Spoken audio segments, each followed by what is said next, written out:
حضرت فضیل بن ایاز فرماتے ہیں ایک جوان تھا، مسجد میں آیا، لوگوں سے کہنے لگا روٹی کھلاؤ، کسی نے توجہ نہ کی، اس نے کہا میں رب رب بتانے والا ہوں، میری طرف دیکھو تو صحیح، کسی شخص نے خیال ہی نہ کیا۔ پھر اس نے کہا یار تھوڑا سوچو، کہا تیری طرح کے بڑے درویش دیکھے۔ مسجد کے محراب میں وہ رب کریم کا بندہ انتقال کر گیا۔ جب فوت ہو گیا نا، لوگوں کا مزاج ہے بیمار کو دوائی نہیں دیتے، جنازے پہ وقت پہ پہنچ جائے۔ وہ نوجوان اللہ کا نیک بندہ مسجد کے محراب میں فوت ہو گیا۔ حضرت فضیل ابن ایاز کہتے ہیں امام صاحب نے اعلان کیا چندہ دو، کوئی لاوارث فوت ہو گیا، کفن دینا۔ چندہ اکٹھا ہوا، کفن خریدا، جنازہ پڑھا، عشاء کے بعد دفن کر کے آئے۔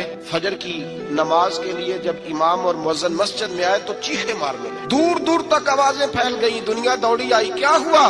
کہنے لگے وہ جو تم نے کفن پہنایا تھا وہ یہاں پڑا ہوا ہے، اور دیکھو کفن پہ تحریر لکھی ہے۔ تحریر کیا ہے؟